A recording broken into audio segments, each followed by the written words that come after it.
گل باویری سالت پہ لاکھوں سلام، اس بہار شریعت پہ لاکھوں سلام۔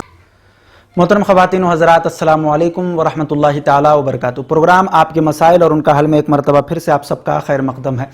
معزز سامعین و ناظرین اکرام، روزے کی حالت میں جب ہم ہوتے ہیں تو ہر چیز کو بڑی احتیاط سے ہم پرکھتے ہیں اور دیکھتے ہیں کہ کہیں اس چیز سے تو میرا روزہ نہیں ٹوٹے گا، کہیں یہ کرنے سے تو میرا روزہ نہیں ٹوٹے گا۔ تو بہت ساری چیزوں کے اوپر ہم احتیاط کرتے ہیں۔ آپ ایک ایک مسئلے کو سماعت کرتے تھے، لیکن آج میں نے اس کلپ میں 11 کی نسبت سے 11 ایسے مسائل بیان کیے ہیں کہ جس میں سے اگر کوئی ایک بھی آپ سے یہ ہو جاتا ہے یہ مسئلہ، تو آپ ان میں سے کوئی ایک کام بھی آپ کر لیتے ہیں تو آپ کا روزہ ٹوٹ جاتا ہے۔ تو آج کی ہماری یہ ویڈیو ہے روزہ کن چیزوں سے ٹوٹتا ہے۔ تو 11 کی نسبت سے 11 مسائل اس میں بیان کیے گئے ہیں۔ ان میں سے اگر ایک بھی آپ اگر کرتے ہیں یا آپ سے یہ کام سرزد ہوتا ہے تو پھر یاد رکھ لیجئے آپ کا روزہ ٹوٹ جائے گا۔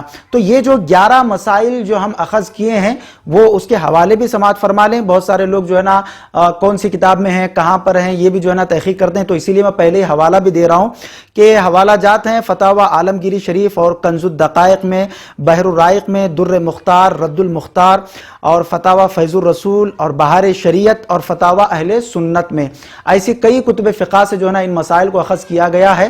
انشاءاللہ تبارک و تعالی یہ کلپ آپ کو بہت فائدہ دے گی۔ آپ خود بھی اس ویڈیو کلپ کو زیادہ سے زیادہ دیکھیں اور آپ علم و عمل میں اپنے اضافہ بھی کر لیں، اور پھر اپنے دوست احباب کے ساتھ بھی ثواب کی نیت سے آپ اس کلپ کو زیادہ سے زیادہ شیئر بھی کریں۔ آئے ہم چلتے ہیں کہ روزہ کن چیزوں سے ٹوٹتا ہے، 11 ایسے مسائل۔ سب سے پہلے تو جان بوجھ کر کچھ کھا لیا یا پی لیا تو روزہ ٹوٹ گیا۔ یعنی جان بوجھ کر، اگر روزے دار ہونا یاد ہے پھر بھی ایک انسان پانی پی رہا ہے یا کچھ کھا رہا ہے تو اس سے روزہ اس کا ٹوٹ جائے گا۔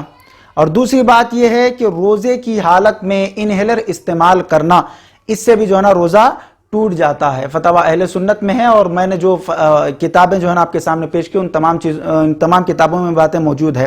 انہیلر استعمال کرنے سے مسئلہ یہ ہے کہ جب آپ انہیلر استعمال کرتے ہیں تو اس کے اجزاء وہ ناک سے حلق کی طرف چلے جاتے ہیں، جس کی وجہ سے روزہ ٹوٹ جاتا ہے۔ آنکھ میں دوا ڈالنے سے، جدید تحقیق کے اعتبار سے علماء اہل سنت فرماتے ہیں کہ آنکھ میں دوا ڈالنے سے بھی روزہ ٹوٹ جاتا ہے۔ اور پھر روزے کی حالت میں جماع یعنی بیوی سے صحبت کرنا، اس سے بھی روزہ ٹوٹ جاتا ہے۔ بیوی سے اگر کوئی انسان روزے کی حالت میں صحبت کرے یا اس سے ملے تو اس سے روزہ ٹوٹ جاتا ہے۔ بیڑی، سگریٹ، پان کھانے سے بھی روزہ ٹوٹ جاتا ہے۔ اب یہ کیسے کہ بہت سارے حضرات یہ کہتے ہیں کہ ہم پان تو کھا رہے ہیں مگر اس پان کو ہم نگل کہاں رہے ہیں، بلکہ اسے چبا رہے ہیں اور تھوک رہے ہیں، لیکن وہ پان کے جو اجزاء ہوتے ہیں، باریک باریک اجزاء جو ہوتے ہیں، وہ حلق کے نیچے اتر جاتے ہیں۔ تو جس کی وجہ سے علماء کرام نے فرمایا ہے کہ بیڑی، سگریٹ اور پان کھانے سے بھی روزہ ٹوٹ جاتا ہے، تو اس سے بھی احتیاط کرنا بہت ضروری ہے۔ ناک یا کان میں تیل یا دوا ڈالنے سے بھی روزہ ٹوٹ جاتا ہے۔ ناک اور کان کا جدید تحقیق کے اعتبار سے علماء اہل سنت ارشاد فرماتے ہیں کہ ناک یا کان میں تیل یا دوا ڈالنے سے ان کا ڈائریکٹ کنیکشن حلق تک جاتا ہے، ناک اور کان سے، تو اس لیے اس سے بھی روزہ فاسد ہو جاتا ہے، ٹوٹ جاتا ہے۔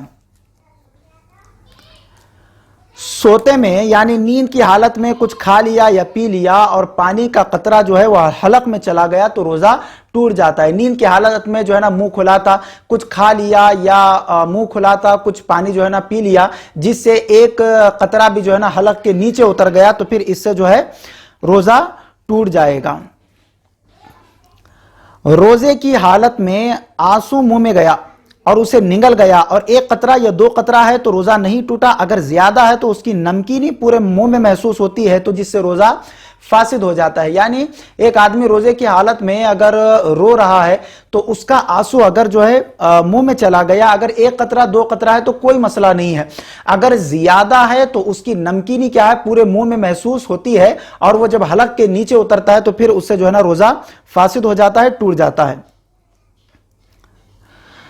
منہ میں گھلنے والی چیز اب ایسی کوئی چیز ہم نے اپنے منہ میں رکھی جو گھلتی ہے، جیسے شکر وغیرہ ہے، تو اگر ایسی چیز ہم نے منہ میں، شکر ہے، گڑ ہے، اور ایسی کوئی بھی چیز ہو جو منہ میں رکھنے کے بعد گھل جاتی ہے، تو اس کا تھوک اگر انسان نگل جائے تو پھر اس سے جو ہے نا روزہ فاسد ہو جاتا ہے، ٹوٹ جاتا ہے۔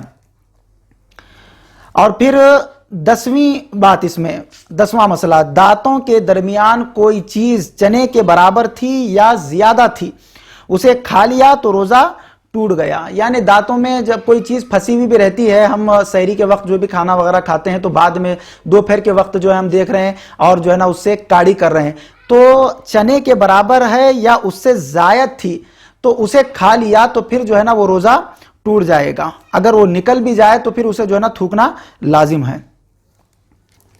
اب آئیے 11 کی نسبت سے ہم 11واں مسئلہ سماعت فرماتے ہیں کہ روزے کی حالت میں بلا قصد یعنی بغیر ارادے کے کلی یا ناک میں پانی ڈالا اور وہ پانی حلق کے نیچے اتر گیا تو پھر جو ہے روزہ ٹوٹ گیا، مگر جب روزے دار ہونا بھول گیا ہو تو پھر روزہ نہیں ٹوٹے گا۔ یعنی کہ یاد نہیں ہے کہ روزے سے نہیں ہے تو پھر اس صورت میں جو ہے نا روزہ نہیں ٹوٹے گا۔ اگر یہ یاد رکھتے ہوئے کہ میں روزے سے ہوں پھر بھی جو ہے نا کلی کر رہا ہے تو اور وہ پانی حلق کے نیچے اتر گیا تو پھر اس سے جو ہے نا روزہ فاسد ہو گیا۔ یہ ناک کا بھی وہی مسئلہ ہے، ناک میں پانی ڈالا تو پانی جو ہے نا ناک سے جو ہے نا چڑھتے ہوئے پھر حلق کے نیچے اگر اتر آیا تو پھر اس سے بھی جو ہے نا روزہ فاسد ہوگا۔ یہ 11 مسائل تھے جو ہر انسان یعنی ہر روزے دار کو درپیش ہوتے ہیں، جو میں نے آپ کی خدمت میں پیش کیے ہیں۔ مزید ایسے ہی ویڈیوز دیکھنے کے لیے ویڈیو کو ابھی لائک اور ہمارے یوٹیوب چینل سید ساجد پاشا قادری کو ضرور سبسکرائب کر لیں اور بیل آئیکن ضرور پریس کریں تاکہ ہر نئی آنے والی ویڈیو کی نوٹیفیکیشن آپ کو ملتی رہے۔